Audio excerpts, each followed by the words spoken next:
Good morning. Well, welcome to our webinar.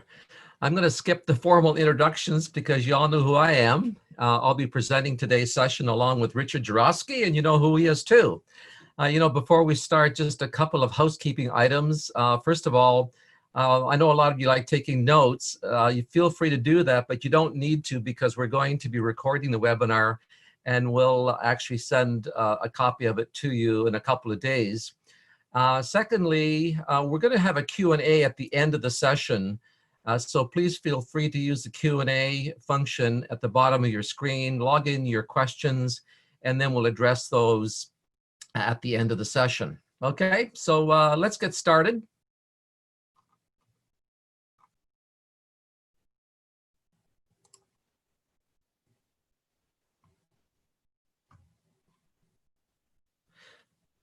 Six months ago, the tone and the subject matter for this webinar would have been so different.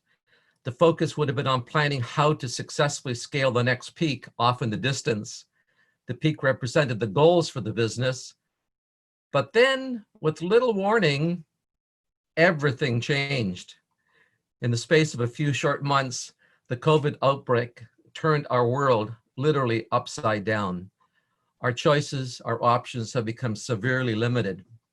Now, we all need to act very quickly and act decisively and respond to changes that come at us just about every day as we move towards a new normal, whatever that becomes. To survive and thrive in today's unsettling and turbulent environment, we all need to rethink how we approach planning, managing, and executing our critical priorities. We need to take the tools that we are familiar with and reshape them to fit the world we now find ourselves in. And how has that world changed? Well, for starters, it's shut down. Planes stopped flying, borders were closed, people returning from abroad were either placed in quarantine or voluntarily into self-isolation. You couldn't go where you wanted to. If you did, you couldn't get back. Buyers couldn't buy. Makers couldn't make. Sellers couldn't sell. Shippers couldn't ship. Every economy, everywhere, took a severe blow to the head. And on top of all of this, we don't know what's coming next. Is there a second wave? Is this still the first? Will there be a vaccine? What about an antiviral? When will it all be safe to go back to something we used to call normal? This pandemic is crushing many paradigms: how we make purchases and what we buy, how we do business and who we do it with, how our businesses operate internally, how we communicate with each other, and the list just goes on. In the face of this, we need to recognize an important reality.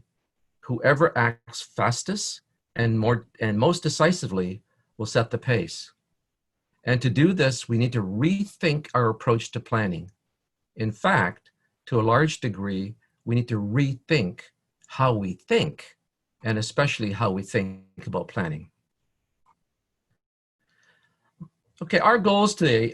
RAD is our response to managing low warning but high impact situations with continual changes, with continual uncertainty. What we want to do is review the design thinking and principles to gain your confidence in RAD and in focus, and thus generate some post-webinar interest to refer RAD to a senior leader in your network. We're going to start with where RAD came from, sort of our fundamental value proposition for all of our work, and then we'll cover the 4 principles, the tools and techniques of the how-tos, and then RAD's value proposition. Every leader of a business unit or a team within wants that great execution of what matters most.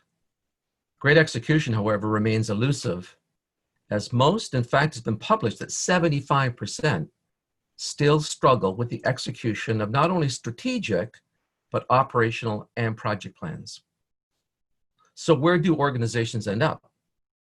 Often it's in one of these other quadrants. Let's start with the orange quadrant. the poor execution of what matters most. This is where you find leaders with great frustration who keep asking, why are we late? Why have we missed the timelines again? Why are there so many errors? Why, sound familiar? The green quadrant is about the great execution of the wrong things. Things often lead to major embarrassments as the leader needs to answer questions like, if we're so great at getting things done, why is the competition still eating our lunch? Why did we miss the fundraising goal? You get the idea. The black zone is that color for a very specific reason. Businesses and their leaders don't last very long. This is a major reason why majority of startups never, ever see year 2. There are 3 elements that help leaders take their teams to the top right-hand quadrant: clarity, alignment, and commitment. Well, of what exactly? For strategy execution, it's the long-term focus and direction of the business. Today, it's about identifying the critical priorities. What do we need to do to survive? And for some, it is how to deal with unusually big demands for their products and services. The bottom axis is about ensuring clarity, alignment, and commitment to action for individual accountabilities. Not being clear and enabled to take action or make decisions is, according to published studies and our own 50 years of combined experience with 400 organizations, the #1 blockage to great execution. We'll be addressing how to fix that during this webinar. Okay, so now we get the RAD model, which is really the combination. If you look, we got the great execution of what matters most on the left-hand side. Then you add speed and agility, and you get RAD. That's what RAD's all about.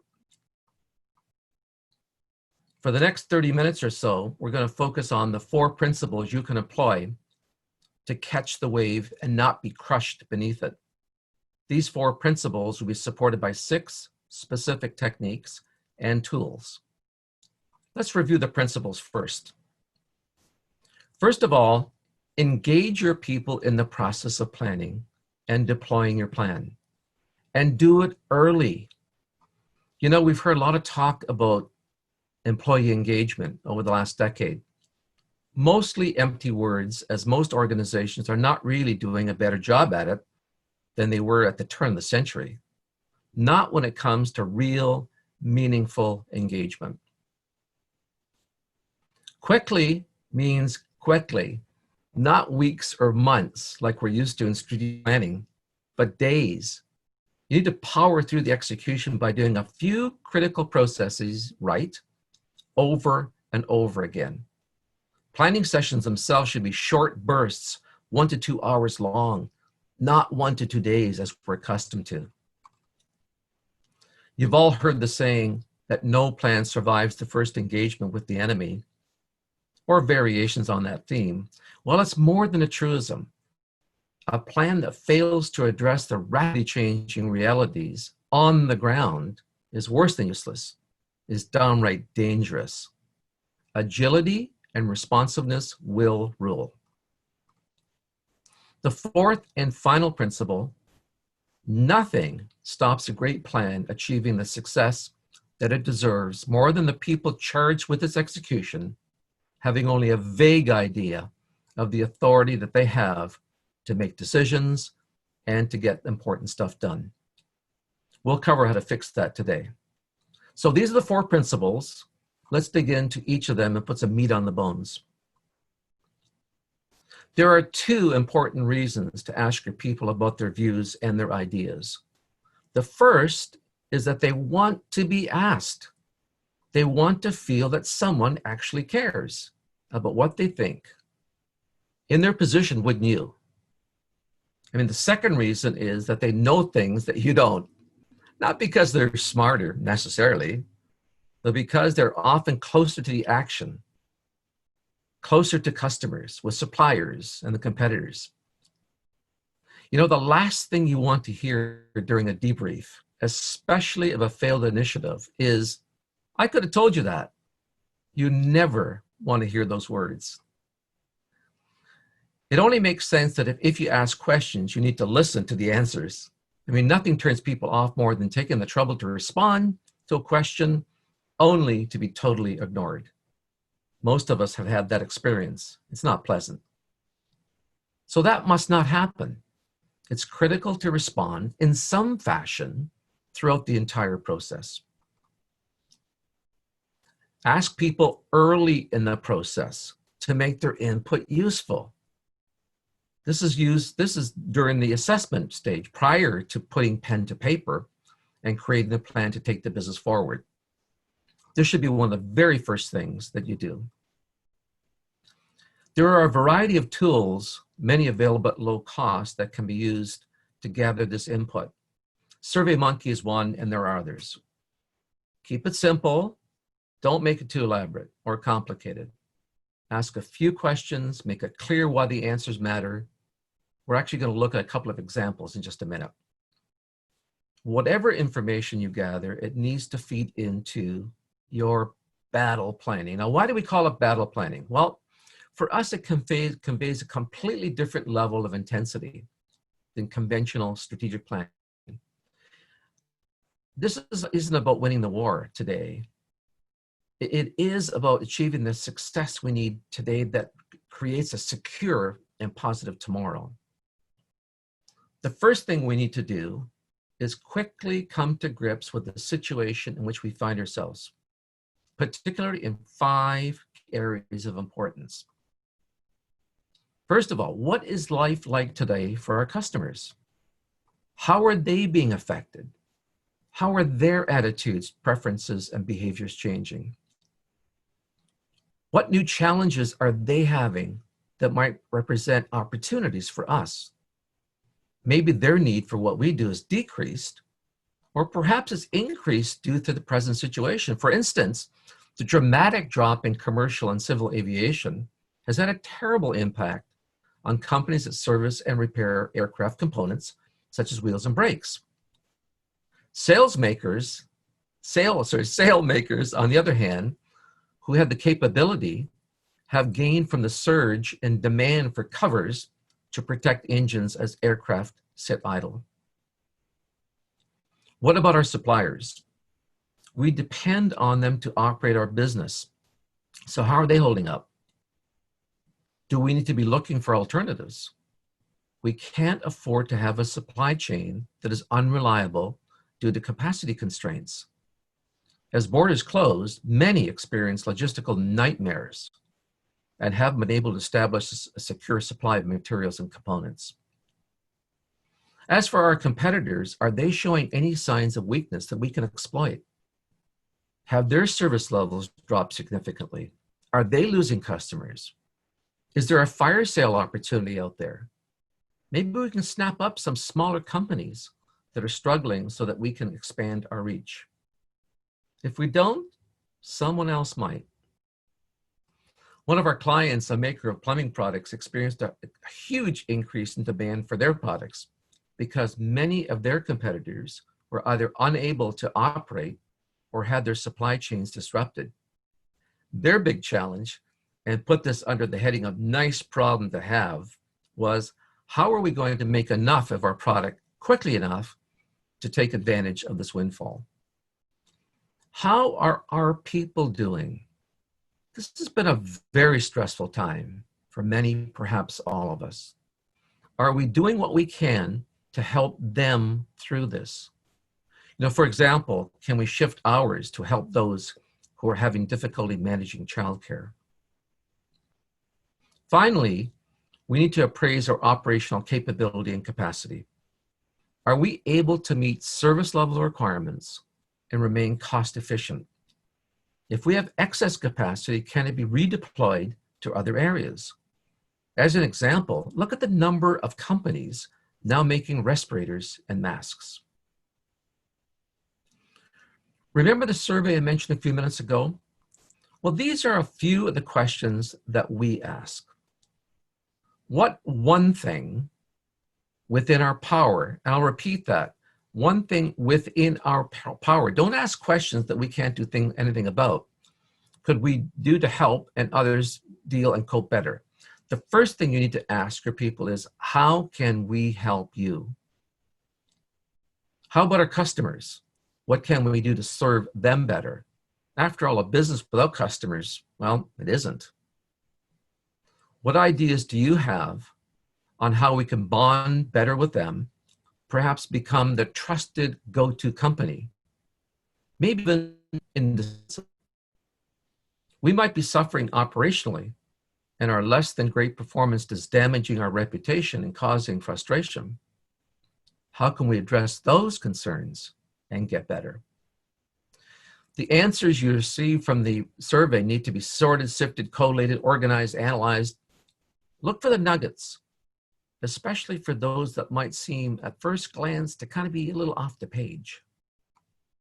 Include those nuggets in the conversation you have with your core planning team. Set a very small number of objectives. You're going to hear a lot about in this webinar, but zeroing in on a few things that really are important. So set a very small number of objectives whose achievement will make a significant difference on the business. Make sure that they are clear, both in what they are and why they matter. And make them as measurable as possible so you can track your progress towards them. Something like this: increase full order on-time shipments rate to 96%, very specific, by December 31st at Target, without increasing per unit shipping costs. This objective not only drives increased internal efficiency, it also benefits the customer. It's a win-win. Do it quickly. Lean towards action rather than deep contemplation. We're all guilty of that often in strategy sessions. Make your sessions short, 1 to 2 hours, not 1 to 2 days, and place them in a tight timeline, whatever you can accommodate.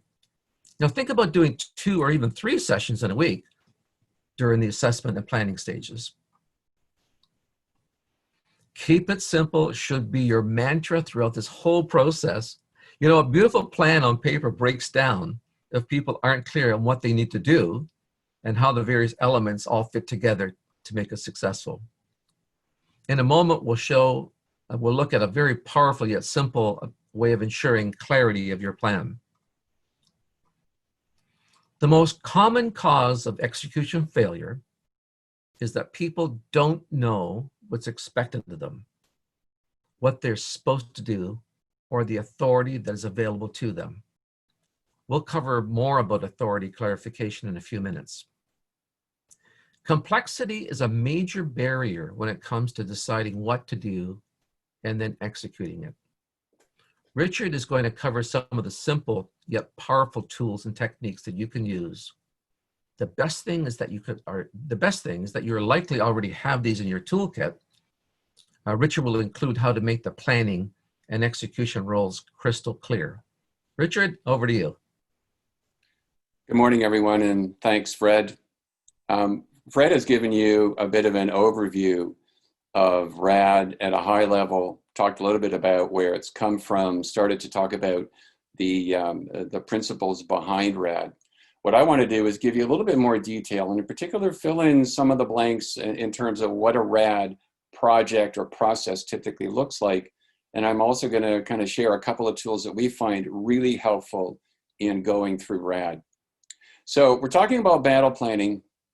Now within RAD, it's really broken down into a few stages. And the first stage is that we just need to do stuff to get organized in order to engage the process properly and to be really efficient and really productive. So there are 4 activities within this phase of battle planning. The first of those is to identify who's going to be involved. You know, we talk about a core planning team. Well, what is that team going to consist of? Who's going to be on it? Is it the senior management team? Is it the senior management team plus maybe a couple of other people of influence and with experience and knowledge that we'd say, you know what, that would be good to have them as well. We don't want a large team because it becomes unmanageable at some point. But, you know, in sort of in quotes, if you will, you know, what is the ideal number and what should those folks look like? The second thing then is to figure out who are we going to survey? Whose input do we want? Now, in a large organization, it might not be everybody. In a smaller to mid-sized organization, in fact, it might be the entire employee complement. Most recently, we had a client, about 150 people in total, and their conclusion was, let's make it available to everyone to provide input. And a significant portion of their employee population did, in fact, complete the survey. Well, then we need to distribute the survey. We need to compile and analyze the results because we're going to get a bunch of data back.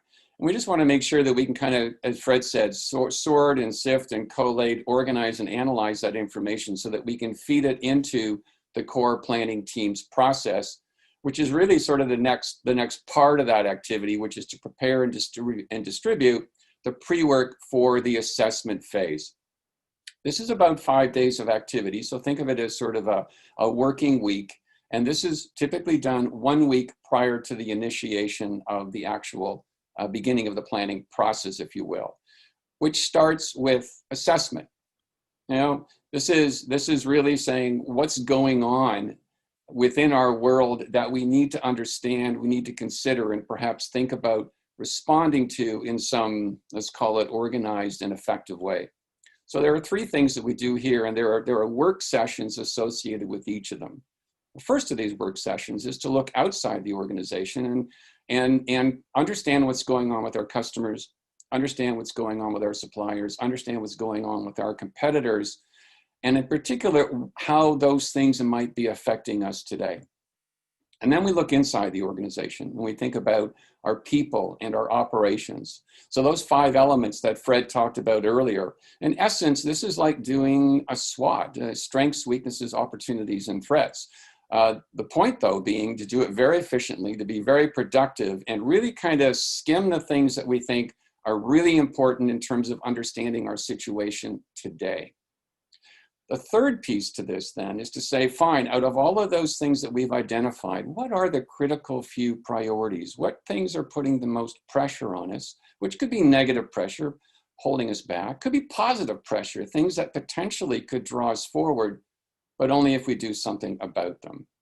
Well, this is days 1 to 5 of the process. So if you thought of this as starting on a Monday, essentially it says that by Friday, we've completed the assessment phase of RAD.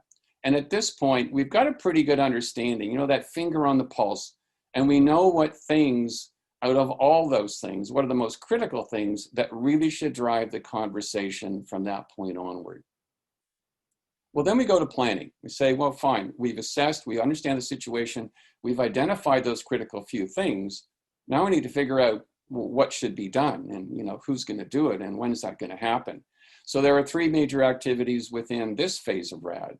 First of those is to say, well, why would we do anything? What are we trying to accomplish exactly? What are our objectives going to be within a near horizon period? So we're not talking about, you know, strategic planning where we might be talking 18 months, 2 years, even 3 years out. We're really talking about near horizon in time, which means maybe 3 months out, perhaps 6 months out. So over this next period, what is it that we're aiming to accomplish? And then the next piece, which is, well, that's not just going to happen because we wish it. Someone's going to have to do something. Maybe we're all going to have to do some things. So we need to identify the initiatives that we feel will get us there. We need to establish the leadership for each of those initiatives so that somebody owns it. Somebody will drive it forward. Then the third piece of the planning is to say, for each of those chosen initiatives, how are we going to resource them? What sort of people do we need to apply to them? What sort of funding do we need to apply? Maybe we need to look at technology, whatever it might be. So we got to make sure that we understand the resource requirements and that we can handle them. And then the last piece, which is to identify authority. Fred mentioned this earlier as one of the principles, and it's really key to an effective implementation and execution of any action plan that says, if I've got it, I got to know what sort of authority I have to execute. Well, this is days 8 to 15. So think of this as the second week of RAD. And by the end of this, we've got the plan, we've got some clear measures of success, we've got objectives, we've got ownership for the initiatives, and we've established what authority is required in order to be successful at executing those things. So we've gone through getting ready, we've looked at assessment, now planning, And essentially, at this point, we're ready to pull the trigger and execute. So what I want to do now is talk a little bit about some of the tools and some of the techniques that we find really helpful in implementing RAD, which are particularly focused around, if you remember that the slide that Fred looked at earlier, where we said GEM plus a couple of things, and that was about speed and agility. So speed and agility is about, in particular, doing things quickly, but also maintaining a certain level of responsiveness and nimbleness as an organization. So a couple of tools that we find really helpful. First of those is a really simple thing, and we call it the 3W chart. It's an action plan chart, and we call it 3 Ws because, well, each of the columns is headed with a word that starts with a W, makes it easy to remember. What, who, and when. And the idea of the 3W is simply to capture what needs to get done, who is accountable for getting it done, and then the date by which it is to be completed, not started. Sometimes we have both a start date and an end date. But never just a start date. We need to make sure that people understand the commitments that have been established. You know, if I'm the who, if I'm Jamie, I need to know that by September 1st, I hope that's next year, that by September 1st, that is done. And that's the expectation. Now, there are some cases where there will be multiple who's for particular action items. So for instance, you know, the team has a conversation and the conclusion that they reach is that, well, you know what? It's Jamie and Robin together. And we say, okay, fine, they're going to share the effort, but that's not the question. Who's accountable? So who's the individual that's going to ensure that they get together, do the work, and get the thing done? That person, if you will, gets the star. We put an asterisk next to their name, and we will combine other names onto that chart as necessary. So that's a really simple version of the 3W. You know, some people say, well, I want to add more stuff. And there's other information that's important. Well, what might that be? Resources, for one. So, you know, in identifying alternative suppliers, Jamie says, I really need Toby's help. And it's not just going to be to answer a couple of questions. In fact, I need that person to be not exactly seconded to it, but I need to have access to them on a pretty regular basis. So let's identify that right up front and let's record it, so that everyone understands, Jamie and others, that Toby's time is going to be consumed in part in implementing that particular action item. Now, this information can be recorded on a piece of paper, put into an Excel spreadsheet, put into a project management application, you know, if that level of sophistication is desired, but it doesn't have to be. It could be something as simple as, well, for instance, a piece of flip chart paper or an Excel spreadsheet. There's another tool that we find really useful. We call it rules of engagement. And I think sort of that fits the motif of battle planning, if you will. In many organizations, they're referred to as meeting ground rules, rules of order, you know, do's and don'ts and things like that. And it's really about how do I manage the dynamics of a group of people who have a mission to perform, who have to go through this process, be very productive, very efficient, also very effective, meaning they produce a good quality product in the plan. So I got to say, well, what sorts of rules would be appropriate? And here are a few of them that we find very, very useful these days, especially. First of all, make your point, do it quickly. I think what Fred said earlier was, you know, lean towards action and not a lot of contemplation. So the idea here is to go quickly, identify things that need to be identified, say it quickly, and then move on to the next thing. Close is good enough for now. You know, we've seen teams, many teams over the years, spend so much time, burn so many cycles in trying to get to the absolute perfect answer, and often to discover that it doesn't really exist. It's a bit of an illusion anyway. So let's settle for close is good enough. We just have to be comfortable with how close that needs to be in certain cases. Keeping focused, no sidetracking. You know, if our meetings are going to be 1.5 hours long, maybe 2 hours long, we can't afford side conversations and sidetracking, getting off topic. Use a parking lot, you know, have some kind of a device to capture those things and then get back to the conversation that needs to be happening at that point. Having one speaker, which is hugely important these days when you're doing meetings online. I don't know if you've had meetings where you've had, you know, 6 or 8 or 10 or 12 people all online at one time. And if there's not just one person speaking, it's really difficult to hear, to understand, to comprehend, and to follow the flow of the conversation. You know, who should I be listening to right now? And then finally, the 80% rule.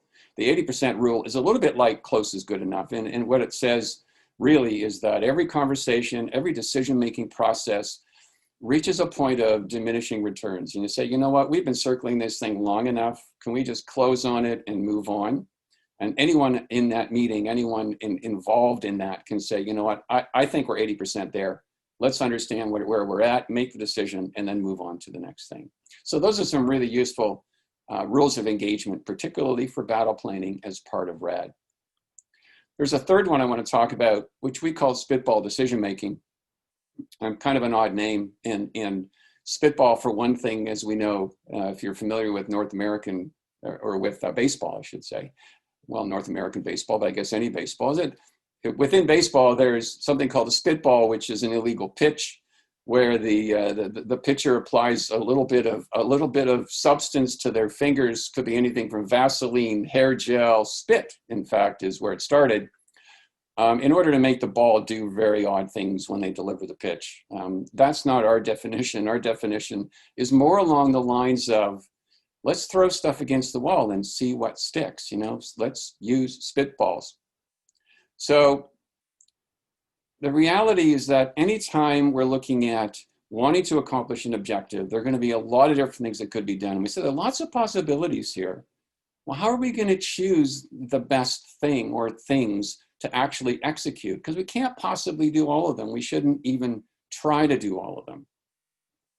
So spitballing is really about taking a pretty simple model. And you can see this. This is sort of the typical cost-benefit scenario that says, I want to compare or see how the cost of something aligns with the value of doing it. So this model, pretty simple. We break it up into 4 areas, 4 zones. You know, the green zone, which is the best deal zone, that says we're going to get a lot of benefit, a lot of value from doing it. And good news, the cost or effort associated with doing it is pretty low. So you know what, that sounds like a really good deal. We've got the justifiable zone that says, well, the value looks pretty good, but the cost is a bit high. So you know what, that one might be a bit of a trick to justify, but we might need to look at things in that area, especially if we don't see a lot appearing in the green. We need to move over there. We've got the why bother zone, the yellow, that says basically, well, it's not going to cost much. It's also not going to get us very much. So I'm not sure that we'd even bother doing it. And then finally, the no way zone. The no way zone is going to cost a lot and give us little. I'm not sure that that would ever make sense for us to do those things. And then finally, we've got the maybe zone in the middle that says, you know, somewhere in between all of those things is stuff that we're just not sure about. And we might need to kind of push them one way or another in our decision-making and in our deliberations. So we had a client who was looking at doing improvements in the manufacturing shop floor. And they put a team together, did a bunch of brainstorming. And of course, because, you know, one of the rules of brainstorming, if it's free range brainstorming, is that every idea gets up there. And they ended up with about 130 ideas. So of course, they looked at that and they said, wow, that's a lot of stuff. We can't do all of it. Some of those ideas are probably really great ideas. Some of them will cost a lot. Some of them will cost a little. Some of those ideas are probably not very good, but we need to somehow sort and sift them to figure out what to do. So they did that. They took the 130 and they kind of looked at them in terms of where they fit on this spitball decision-making grid.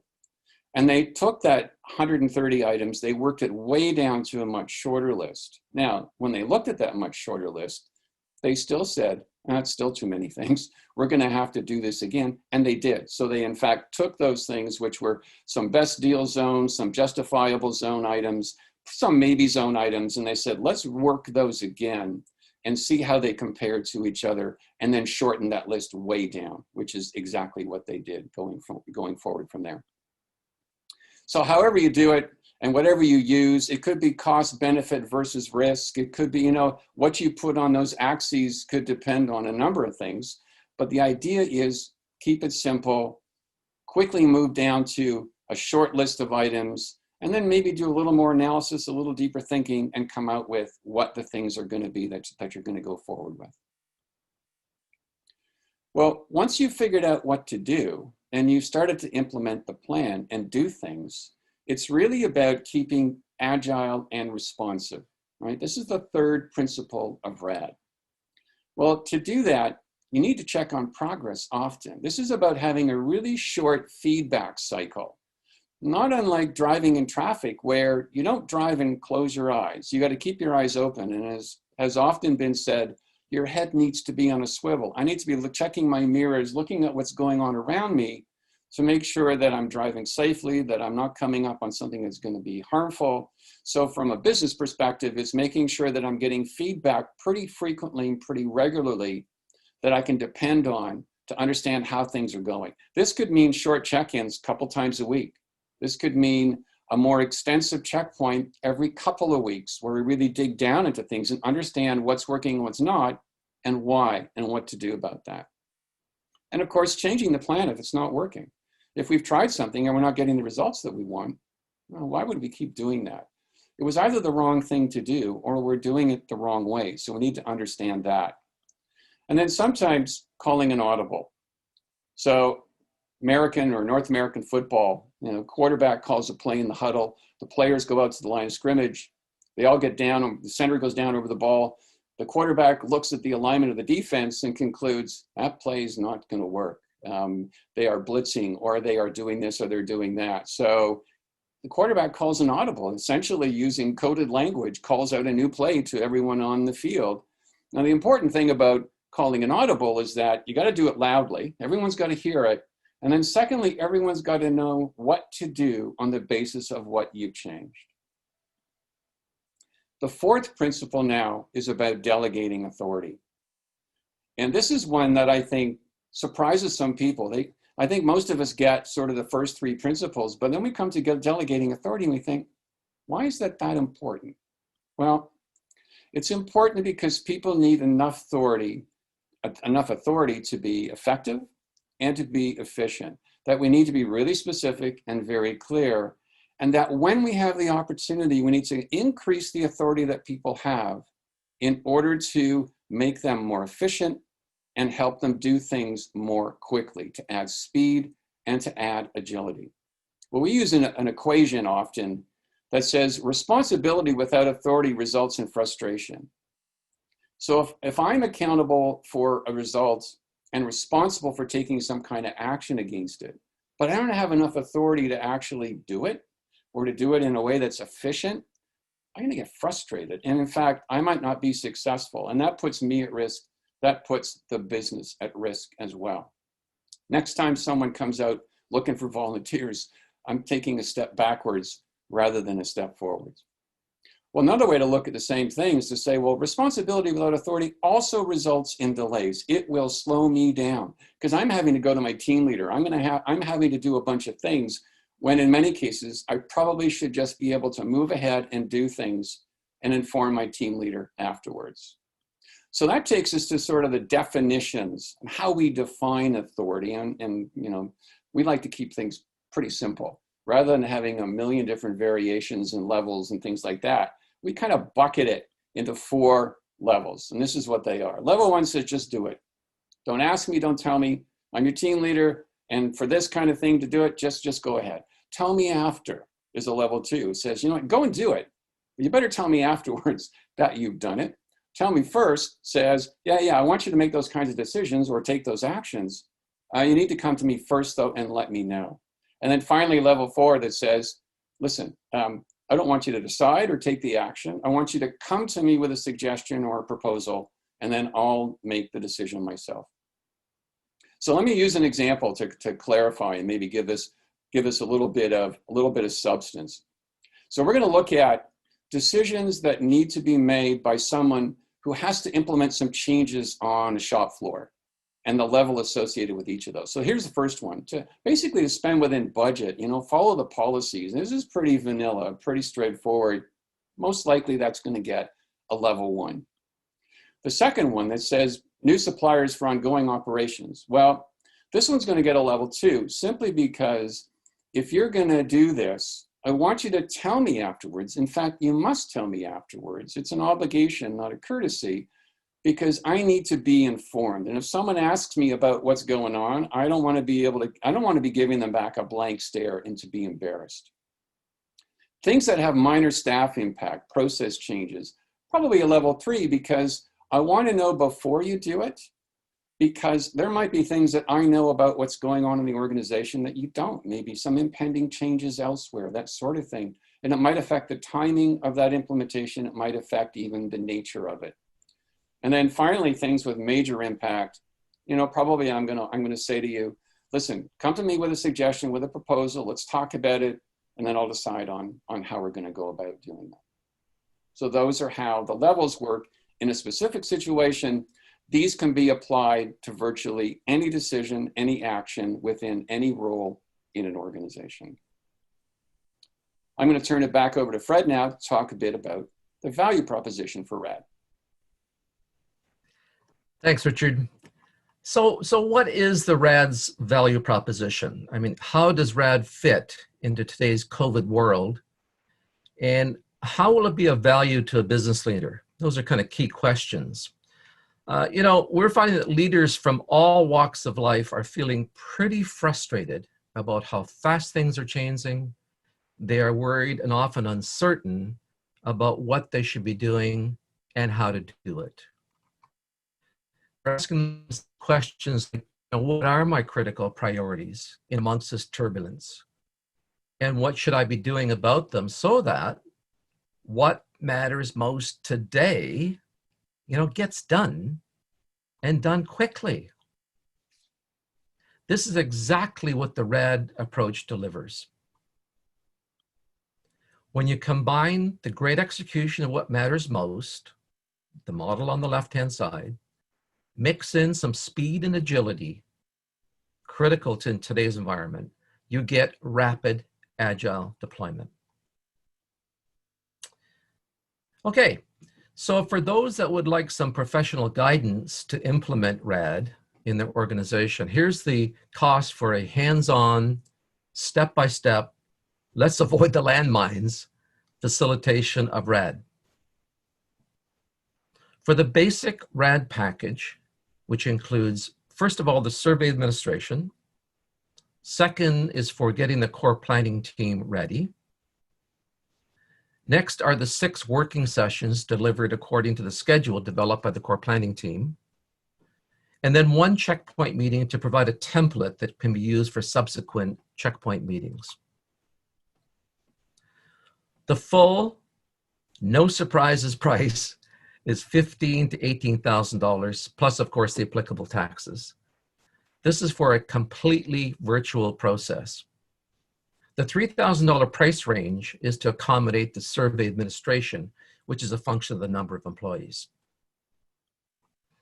Okay, so what should you be looking for as an ideal referral to focus for RAD?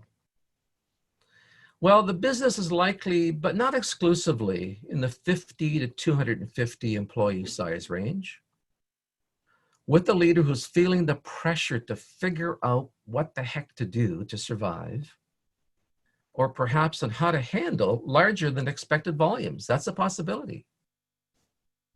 The ideal candidate must be open to bringing in outside help and appreciates the value of working through a process while being guided by a seasoned facilitator, and not looking for someone to come in, do a study, and then produce what we call the OBR, the one big report. And then as they leave, kind of wish you good luck. We stay with you during the entire process, making required course corrections based on our 50 years of collective experience, in 38 different industries. And of course, someone who can directly approve the engagement. Okay, we've got a couple minutes question and answers. Richard, did we have any come in? Yes, Fred. There is one question, which is, how does RAD fit with strategic planning? Is it a replacement? Is it is it supplementary or complementary? Right. We get that question a lot. And first of all, RAD is not designed to replace strategic planning. You want to make sure that RAD is being done in the context of a longer range plan. Now, it's quite possible and likely that the time horizon for the strategy would be shortened. I mean, it's generally speaking, time horizons over the years have shrunk down to 2 to 3 years. And it may be possible today that, in fact, you're looking at a time horizon that's only 18 months, 2 years for the strategy direction. So you need to make sure that whatever RAD is doing, it kind of fits into the long-term direction, but may also affect the long-term direction. Richard mentioned earlier that we do a quick SWOT analysis during the RAD assessment process. So it's quite possible that you may learn some things that would change the long-term direction.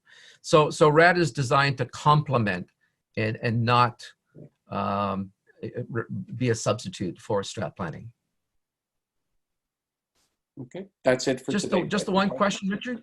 That's it. Okay, good. Well, listen, when we started, we had some goals for today. We wanted to position RAD within this COVID context. We want to certainly gain your confidence in RAD and in focus and being able to create some interest for us, perhaps with a business leader in your network. So we're just going to do a very, very short questionnaire, very short. Stay with us. It only takes 1 minute. Richard's going to run the poll, and we'd just like to find out how we did against our goals. Okay, you should see the poll on your screen, and there are 3 questions, please, to respond to.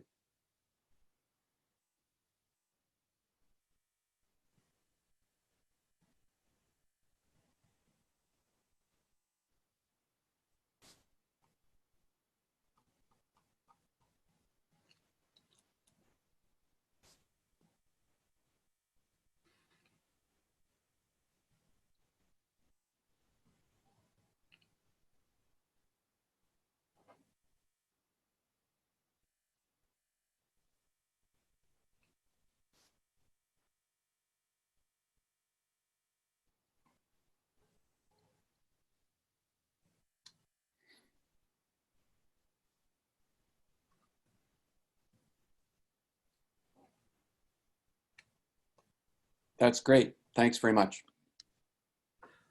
Okay, listen, well, thanks for your feedback. Thank you very much for the one question we had. It was a good one. We're going to wrap up now on behalf of the team of Focus Management. Thank you very much for taking your time out of your hectic day. And don't forget, if you need to get a hold of us, here's the contact information. It's as easy as sending us an email or phoning me directly. And most of you have my own personal email, so please feel free to reach out. Thanks again, everyone. Have a great day. Bye now.